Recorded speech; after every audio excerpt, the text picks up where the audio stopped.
নমস্কার বন্ধুরা, আজকে আমরা এই ভিডিওতে আলোচনা করব ইপিএফওর একটি বড় ঘোষণা নিয়ে। এবার থেকে কিন্তু পিএফের অ্যাডভান্সের ঊর্ধ্বসীমা আরও বাড়ানো হয়েছে। এই সমস্ত ডিটেলে এই ভিডিওতে আলোচনা করব। ভিডিওটি অবশ্যই শেষ পর্যন্ত দেখুন।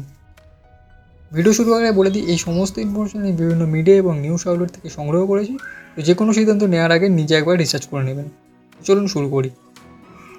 দেখুন, ইপিএফওর সদস্য হলে এবার আপনার জন্য রয়েছে সুখবর। এখন যদি আপনারা আপনাদের পিএফ তহবিল থেকে অ্যাডভান্স নিতে চান, তাহলে আপনাদের বেশি অপেক্ষা করতে হবে না। সরকার অটো সেটেলমেন্ট সীমা 1 লক্ষ টাকা থেকে বাড়িয়ে 5 লক্ষ টাকা করেছে।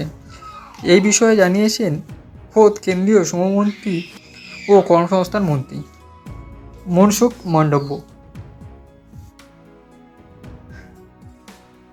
কোভিড-19 মহামারীর সময় ইপিএফওর প্রথমে অগ্রিম দাবির জন্য অটো সেটেলমেন্টের সিস্টেম চালু করেছিল সরকার।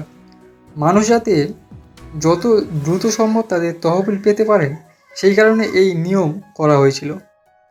আগে এই সীমা 1 লক্ষ টাকা পর্যন্ত ছিল, কিন্তু এখন তা 5 লক্ষ টাকা করা হয়েছে।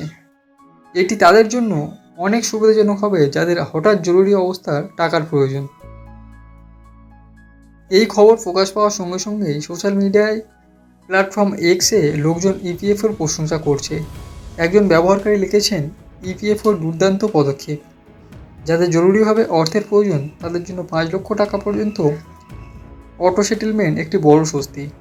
এটি কেবল একটি সুবিধা নয়, এটি একটি সম্মানও। ইপিএফওর সর্বশেষ তথ্য অনুসারে 2025 সালের এপ্রিলে 19.14 লক্ষ নতুন সদস্য যোগদান করেছে। এটি 2025 সালের মার্চের তুলনায় 31.31% বৃদ্ধি এবং গত বছরের এপ্রিলের তুলনায় 1.17% বেশি। এতে সবচেয়ে বেশি অংশগ্রহণ ছিল 18 থেকে 25 বছর বয়সী তরুণদের। শুধুমাত্র এই বয়সের মধ্যে 4.89 লক্ষ মানুষ ইপিএফও যোগদান করেছেন, যা মোট নতুন সদস্যের 57.67%। রাজ্যভিত্তিক পরিসংখ্যানের ক্ষেত্রে মহারাষ্ট্র অন্যান্য সব রাজ্যকে পিছনে ফেলে সর্বোচ্চ সংখ্যক নতুন পিএফ সদস্য যুক্ত করেছে। এর পাশাপাশি 2025 সালের এপ্রিলে 15.77 লক্ষ মানুষ ইপিএফও ত্যাগ করে পুনরায় যোগদান করেছেন, যা একটি শক্তিশালী ইঙ্গিত যে কর্মসংস্থানের সুযোগ ও পিএফ সম্পর্কে সচেতনতা উভয়ই বৃদ্ধি পাচ্ছে।